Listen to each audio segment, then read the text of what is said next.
Assalamualaikum warahmatullahi wabarakatuh. Di sini kami dari kelompok 6 akan menjelaskan tentang analisis regresi linear sederhana yang beranggota 3 orang, saya sendiri Arif Abdullah, Andini, dan Muhammad Hafiz Ansari.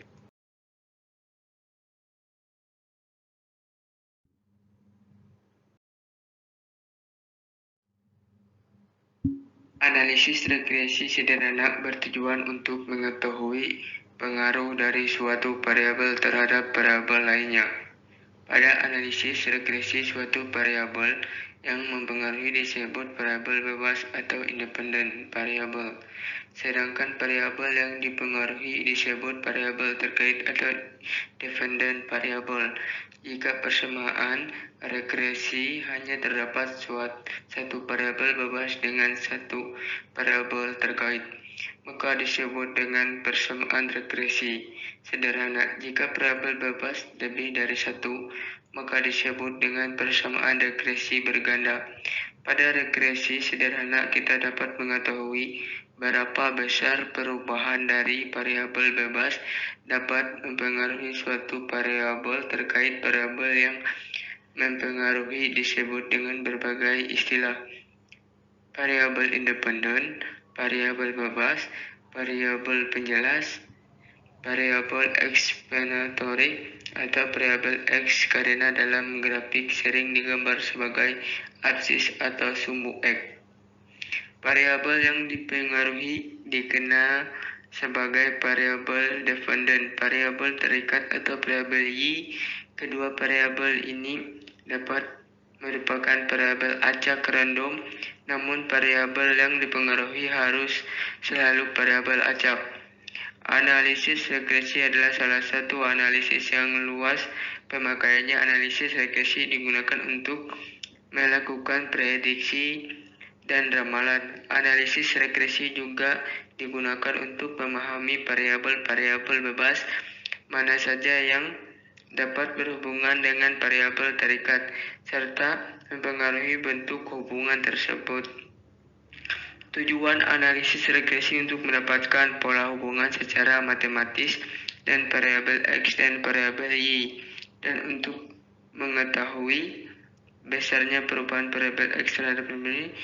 Prinsip dasar pada persamaan regresi sederhana adalah bahwa antara variabel dependen Y dengan variabel independen Y X harus memiliki sifat hubungan sebab akibat atau hubungan kausalitas berdasarkan teori dari hasil penelitian sebelumnya atau juga yang didasarkan dari penjelasan logis tertentu.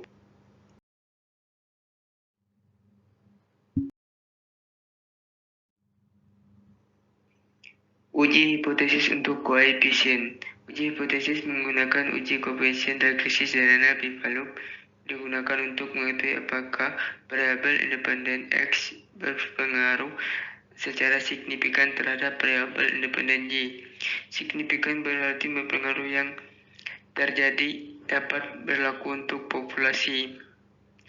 Dari hasil analisis regresi di atas dapat diketahui dengan langkah-langkah pengujian sebagai berikut. Yang pertama, menentukan hipotesis HA sama dengan ada pengaruh secara signifikan antara pengaruh penggunaan smartphone terhadap perilaku antisosial. H0, tidak ada pengaruh secara signifikan antara pengaruh penggunaan smartphone terhadap perilaku antisosial. B.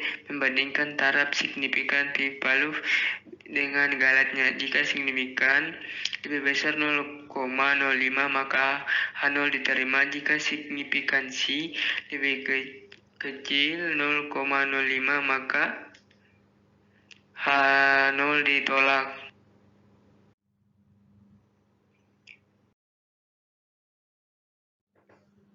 Koefisien determinasi R⁻² adalah suatu indikator yang menggambarkan beberapa banyak variasi yang dijelaskan dalam model. Nilai dari R⁻² dapat dicari dengan menggunakan rumus R⁻² B1 sigma X1 Y plus B2 sigma X2 Y sama dengan Bn sigma xn y per sigma y pangkat 2. Koefisien determinasi atau R2 adalah suatu indikator yang digunakan untuk menggambarkan beberapa banyak variasi yang dijelaskan dalam model. Berdasarkan nilai R2 dapat diketahui tingkat signifikasinya atau kesesuaian hubungan antara variabel bebas dan variabel tak bebas dalam regresi linear. Uji koefisien determinasi atau R2 digunakan untuk mengukur seberapa jauh kemampuan model dalam menerangkan variasi variabel dependen. Koefisien determinasi ini dihitung demi mengetahui sejauh mana kemampuan sejumlah variabel bebas yang ada dalam model persamaan regresi linear berganda secara berbarengan mampu menjelaskan variabel tidak bebasnya. Nilai R2 berada di rentang 0 sampai 1. Nilai dikatakan baik bila di atas angka 0,5. Selanjutnya mengenai contoh soal dan penyelesaian dengan menggunakan SPSS, di mana di sini pada tabel di sini terdapat jenis kelamin, blok rumah, pekerjaan, pendapatan dan pengeluaran. Dari tabel tersebut terdapat 4 contoh soal penyelesaian dengan menggunakan SPSS. Yang pertama, adakah hubungan antara jenis kelamin dengan blok rumah? Kolerasi apa yang digunakan? Jelaskan dengan analisis data. Yang kedua, adakah hubungan yang signifikan antara jenis kelamin dengan pemilihan pekerjaan? Korelasi apa yang digunakan? Jelaskan dengan analisis data.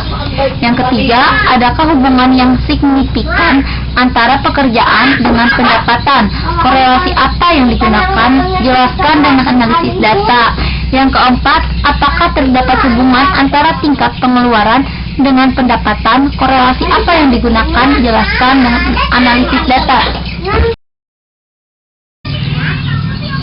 Untuk jawaban mengenai jenis kelamin, PS blok rumah, jenis kelamin nominal, blok rumah ordinal, hipotensis, HO tidak terdapat asosiasi antara variabel jenis kelamin dengan blok rumah. H1 terdapat asosiasi antara variabel jenis kelamin dengan blok rumah dan HO ditolak alfa 0,05. Sifat uji asosiasi Charmar. Kriteria uji tolak HO jika pi Ploy atau sig lebih kecil daripada alfa. Terima HO jika P Ploy sig lebih besar daripada alfa.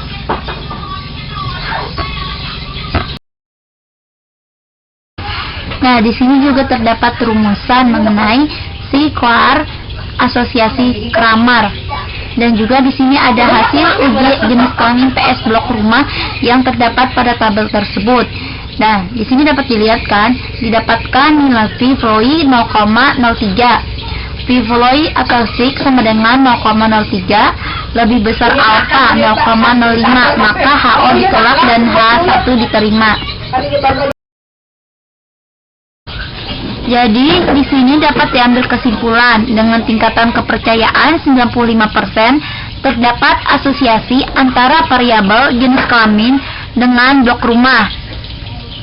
Karena terdapat hubungan, diperlukan perhitungan berapa besar asosiasinya dengan menggunakan rumus asosiasi Kramer dengan perhitungan.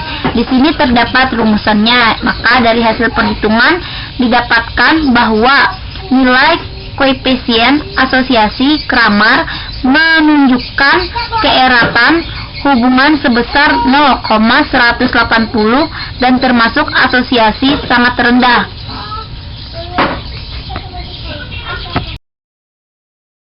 Selanjutnya bagian B mengenai jenis kelamin PS pekerjaan. Jenis kelamin nominal, pekerjaan nominal, hipotensis HO tidak terdapat asosiasi antara variabel jenis kelamin dengan pekerjaan. H1 terdapat asosiasi antara variabel jenis kelamin dengan pekerjaan dan H0 ditolak. Alfanya 0,05. Sifat uji asosiasi Kramer. Kriteria uji yang pertama tolak HO jika pi Ploy sig alfa Dan yang kedua, terima HO jika Pi Ploy atau Sig alfa.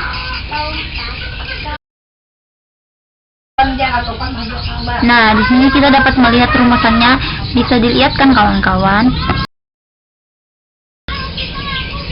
Baik, jadi di sini kita dapat melihat hasil uji SPSS jenis kelamin PS pekerjaan, di mana di sini kita juga dapat melihat tabelnya secara langsung, yang dimana didapatkan nilai Pi Ploy atau Sig sama dengan 0,002 dan Pi Ploy Sig sama dengan 0,2 lebih kecil daripada alfa 0,5, maka HO ditolak dan H1 diterima.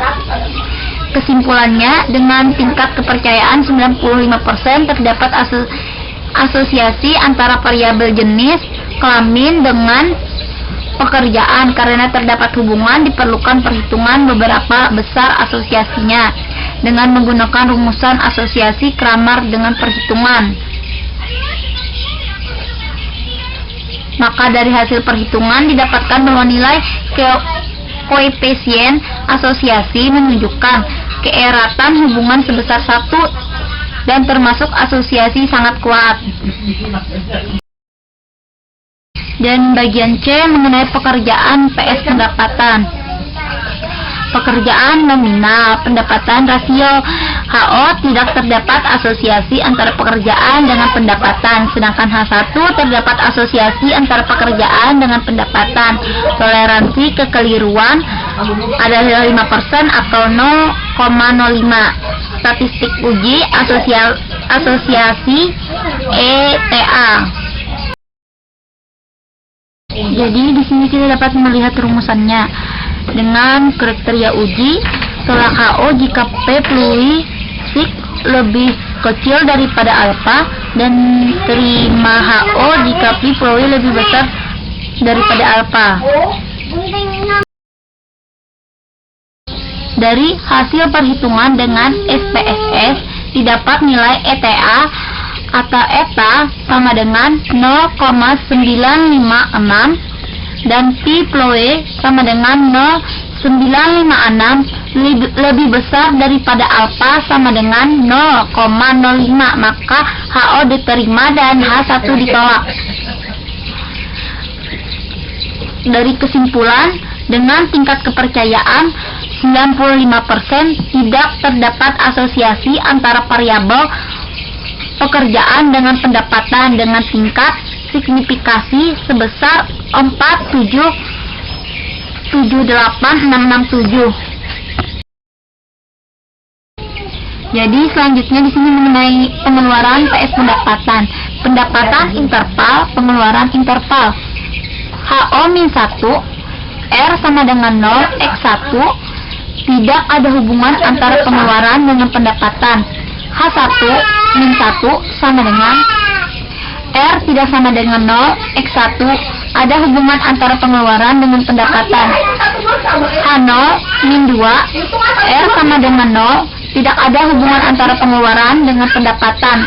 H1 min 2 R tidak sama dengan 0, ada hubungan antara pengeluaran dengan pendapatan. Toleransi kekeliruan 5% atau 0,05. Statistik uji Pearson.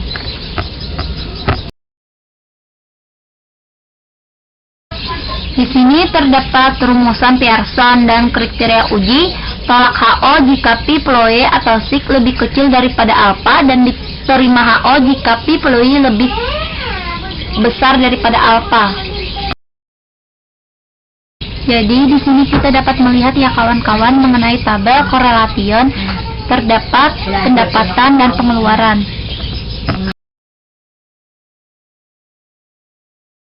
Di sini didapat Pi Ploy pendapatan sama dengan 0,931 dan didapat Pi Ploy pengeluaran sama dengan 0,931.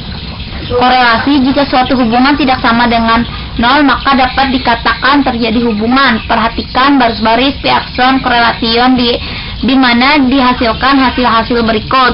Pendapatan berhubungan secara positif sebesar 0,931 atau R sama dengan 0,931 dan yang kedua pengeluaran berhubungan secara positif sebesar 0,931 atau R sama dengan 0,931.